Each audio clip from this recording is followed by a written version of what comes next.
परंतु अब मैं भ्रम से बाहर आ गया हूं। स्थिति अत्यंत विषम हो चुकी है प्रभु, मुझे इस विपदा से बचाएं। नारायण नारायण।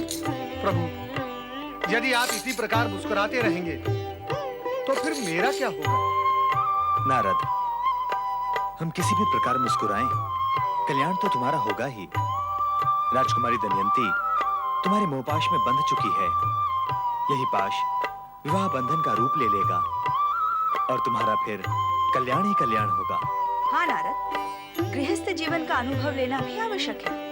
विवाह पश्चात हमें भी अपने अनुभव बताना कि पत्नी के हाथ का भोजन कैसा लगता है। बस माता बस, मुझ बाल ब्रह्मचारी को इस जंजाल से उबारने की अपेक्षा आप मुझे अधिक फंसाने का उपक्रम क्यों कर रही हैं? क्यों भला? ऐसा क्यों चाहती हैं आप? शिव शिव शिव शिव शिव शिव शिव शिव। अब आप मेरी दशा पर हंस भी रही हैं। अरे नारद, तो क्या आप हंसने भी नहीं दोगे मुझे? मेरा फंसना ना होता तो आपका हंसना भी ना होता माता। हाँ, फंसे हुए पे सब हंसते हैं, हंसो।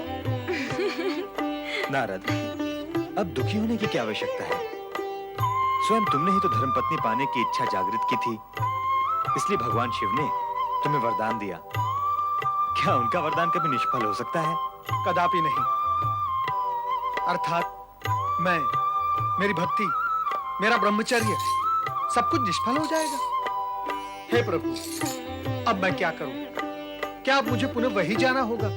स्थिति को समझो नारद, और इस सत्य को भी स्वीकारो कि राजकुमारी दमयंती जैसी धर्मपत्नी बड़े भाग्य से मिलती है।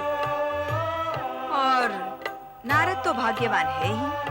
और अब तो उसके हृदय में तुम्हारे लिए अपार प्रेम उत्पन्न हो चुका है। और प्रेम का उत्तर यदि प्रेम से नहीं दिया गया तो दमयंती के प्रेम का और हृदय का क्या होगा नारद? नारद, तुम्हारे अचानक वहां से अदृश्य हो जाने से उसका मन तो दुख का सागर ही बन चुका होगा। नारद, अपनी आराधिका को इस प्रकार मझधार में छोड़ना क्या तुम्हें शोभा देता है? उचित यही होगा कि तुम एक आदर्श अतिथि का कर्तव्य निभाते हुए शीघ्र ही महल में पहुंच जाओ। श्री हरि, क्या आपकी भी यही आज्ञा है? हमारी आज्ञा का प्रश्न ही नहीं है नारद। इस समय हमारी आज्ञा से अधिक भगवान शिव के वरदान का विचार करना होगा, उसकी चिंता और सम्मान करना होगा। इसके लिए तुम्हें तुरंत वहां पहुंच ही जाना चाहिए।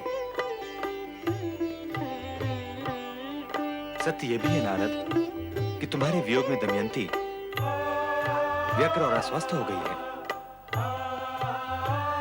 तो ठीक है, मैं जाता हूं। अवश्य जाना चाहिए। नारायण नारायण नारायण नारायण।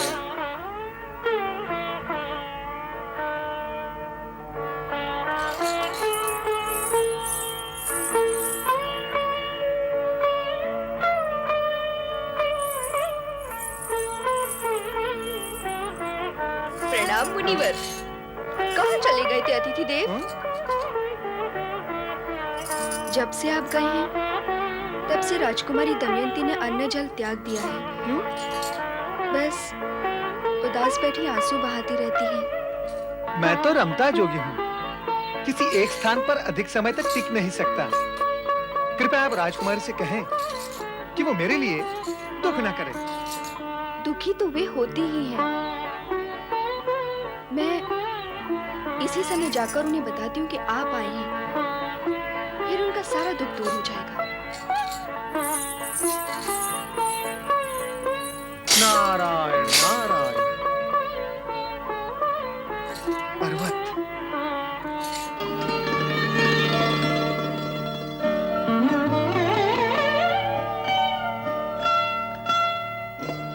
मित्र पर्वत, क्या विचार कर रहे हो? नारद, नारद, मित्र नारद, तुम कहाँ थे मित्र? तुम्हारे बिना ये महल सूना लग रहा था। अब ये मत पूछ बैठना कि मैं कहाँ गया था। तो क्या पूछूं? ये पूछो कि मैं क्यों गया था।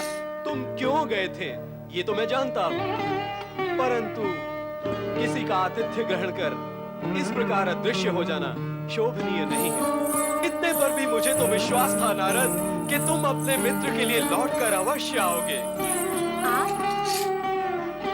आप हमें छोड़कर कहाँ चले गए थे मुनिवर? ये पूछकर आपको विशेष लाभ तो नहीं होगा, किंतु अब तो मैं लौट ही आया हूँ। आपके मित्र मुनिवर पर्वत ने बताया आप संगीत में विशारद हैं, बहुत अच्छे गायक भी हैं। ये बात आपने हमसे क्यों छुपाई? मित्र पर्वत भी तो संगीत में पारंगत हैं। ये मुझसे अधिक ही हैं, कम नहीं। हम दोनों एक ही गुरु के शिष्य हैं। मुनि पर्वत, आपने ये बात मुझे नहीं बताई? अपने विषय में कुछ कहना उचित होता है क्या? गुण की विशेषता तो तब है जब उसे गुणी नहीं, गुण को परखने वाला बखान करे। आप दोनों ही गुणी हैं। आप कुछ गाकर सुनाए, मैं अपना सारा दुख भूल जाऊंगी। आज नहीं, फिर कभी। हाँ, आज समय और सुर अनुकूल नहीं है, फिर कभी। फिर कभी नहीं, कल ही महाराज के सम्मुख आप दोनों अपनी संगीत कला प्रस्तुत करें। कितना उल्लासपूर्ण कार्यक्रम होगा। क्या सोच रहे हो? यही प्रश्न मैं तुमसे पूछने वाला था कि तुम क्या सोच रहे हो? सत्य कहने में संकोच कैसा? हाँ? मैं तो राजकुमारी दमयंती के अतिरिक्त और कुछ सोचने की स्थिति में ही नहीं हूँ। दिन रात आठों पहर उसी के विचारों में डूबा रहता हूँ। आंखों के सामने सदा वही रहती है। नारायण नारायण। परंतु इस समय तुम्हारी आंखों के सामने कौन है? मैं तो तुम्हें दिखाई दे रहा हूँ ना। मित्र, विनोद न करो। नारायण नारायण, उत्तम, अति उत्तम। तुम प्रेम करोगे और मुझे विनोद भी नहीं करने दोगे? प्रेम? मित्र, मैं तो अब तक ये भी नहीं समझ पाया हूँ कि वो तुमसे अधिक प्रेम करती है या फिर मुझसे। मित्र पर्वत, क्या एक नारी एक साथ दो पुरुषों के साथ प्रेम कर सकती है? कर तो नहीं सकती। तो क्या? तो नहीं, ही लगाओ, ही कर ही नहीं सकती। और जो नारी ऐसा करती है वो प्रेम नहीं है, प्रेम का ढोंग करती है। नारायण नारायण। मित्र नारद, हम मूल विषय से दूर निकल रहे हैं। तो पलट के समीप आ जाओ और कहो कि मूल विषय क्या है?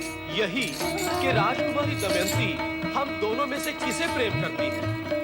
कहते हैं बुद्धिमान संकेत की भाषा समझ लेते हैं। मैंने भी यही सुना है और जाना है।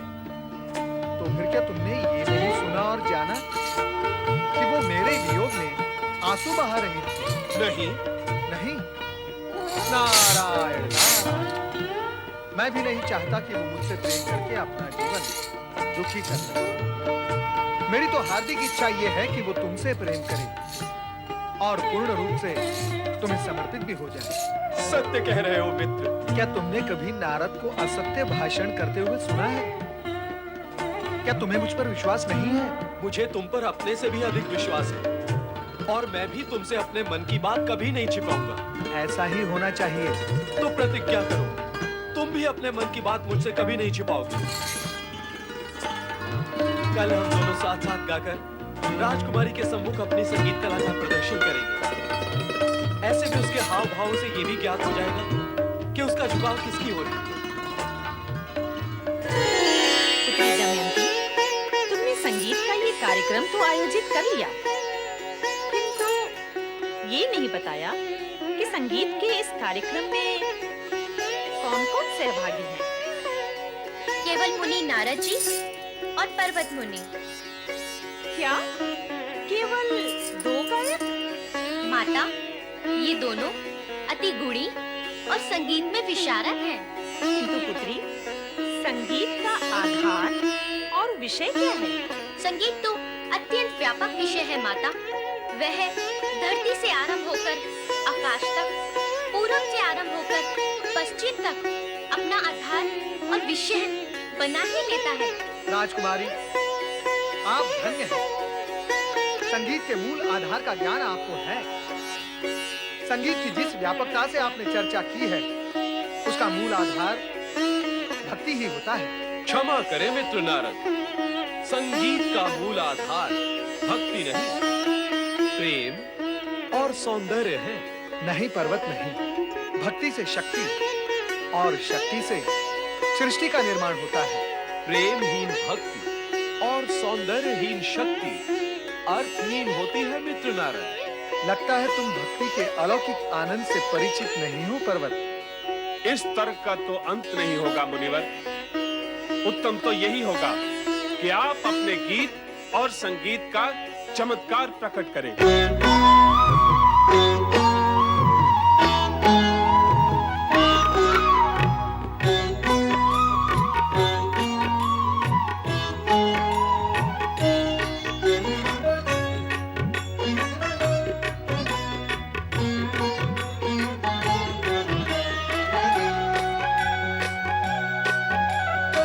भक्ति में है शक्ति बंधु, शक्ति से संसार।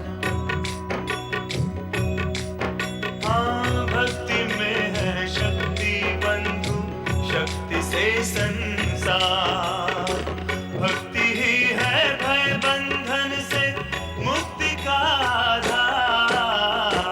भक्ति में सौंदर्य भी है, योगी है न विसार। ओ भक्ति में सौंदर्य भी है, योगी है न विसार।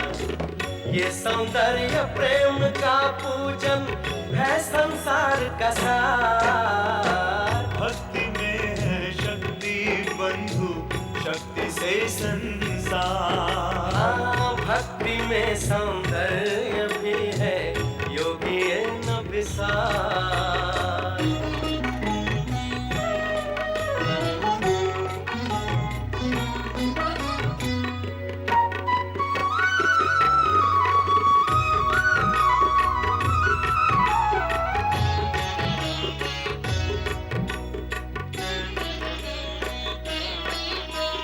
केवल उस भगवान की भक्ति हर एक कष्ट को हरती। दसों दिशा में हर्ष दर्श का वो संचार है करती। ये सौंदर्य ही तन मन में यौवन का रस भरता। धन्य है उनके नयन जो देखे कण कण में सुंदरता। यही वो धन्य है जो पाए भक्ति का उपहार। भक्ति में है शक्ति बंधु, शक्ति से संसार। भक्ति में सौंदर्य भी है, योगी है न विसार।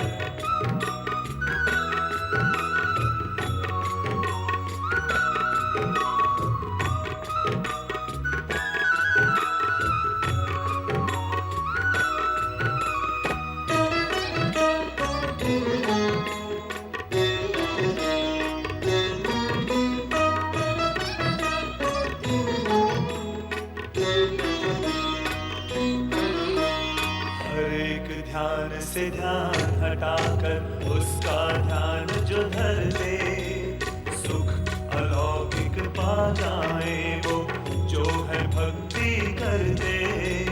सुख अलौकिक का सपना कुछ भौतिक सुख है महान।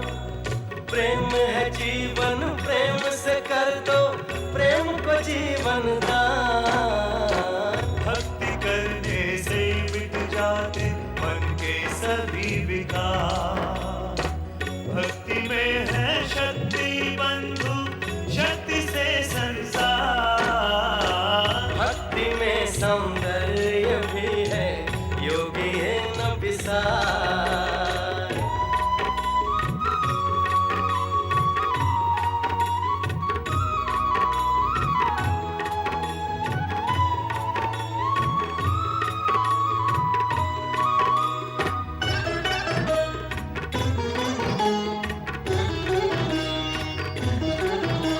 सब मिथ्या है, एक सत्य है, सृजनहार की भक्ति। इस सौंदर्य प्रेम से निश्चित है तन मन की मुक्ति।